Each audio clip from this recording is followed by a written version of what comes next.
today's exciting Goryeo story. But teacher, we can't talk about Goryeo without mentioning the war with the Mongols, right? I heard it lasted nearly 80 years.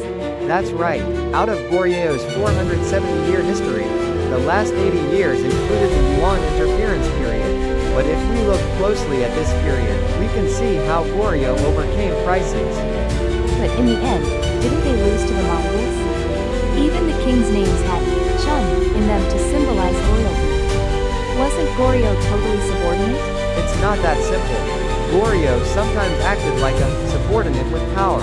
For example, they selectively cooperated, while also maneuvering to control the Mongols. A subordinate with power? That sounds like a rebellion from below. Expert, exactly. Goryeo used a very strategic diplomatic approach in dealing with the Mongols, which sometimes allowed them to act superior. I need to hear more to be convinced. But isn't this a bit of a nationalist take? Not at all. We can learn from history as it was, without exaggeration. It's already an interesting story on its own. Scene shifts to an explanation of the Goryeo-Mongol War period. So, Goryeo fought with the Mongols for over 30 years? Wow, even modern wars lasting a few years devastate people. It must have been horrific back then. Absolutely. The Imjin War in Joseon lasted 7 years, and even that was devastating. Goryeo endured war for over 3 decades. But during all this, the Goryeo king fled to Gangla Island. Right? The top leaders were safe, while the common people suffered? Exactly.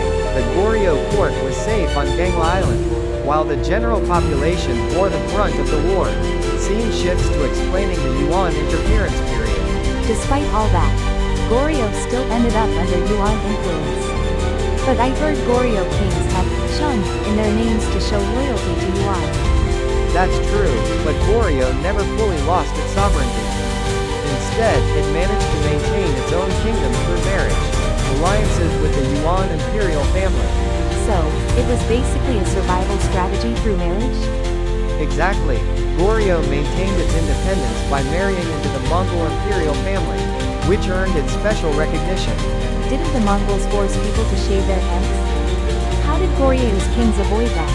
That was another brilliant negotiation by Goryeo.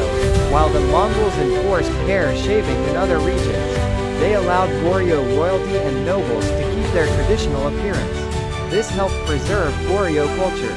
Wow, imagine if we had to watch historical dramas with everyone sporting shaved heads. That would have been weird. Scene shifts to a reenactment of the meeting between Kublai Khan and the Goryeo prince. Now for the climax. As the Goryeo prince traveled to meet Kublai Khan, he suddenly got shocking news that Khan had died. And at that moment, he had to make a choice. A critical moment. Who should he side with? The Mongols were in the middle of a civil war. After careful consideration, the Goryeo prince chose Kublai. What if he had chosen the other side? Goryeo would have been destroyed twice.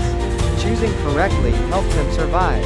Wow, Goryeo's diplomacy was really impressive. But even though they survived, they didn't fully escape Yuan interference. Right? When did they finally become independent? During the reign of King Gungmin, that famous anti-Yuan reform movement. This was when Goryeo made its final push for independence. King Gungmin.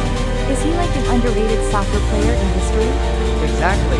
He was one of the most impactful medieval Korean kings, yet often overlooked. Next time, let's do a deep dive into King Gungmin's story.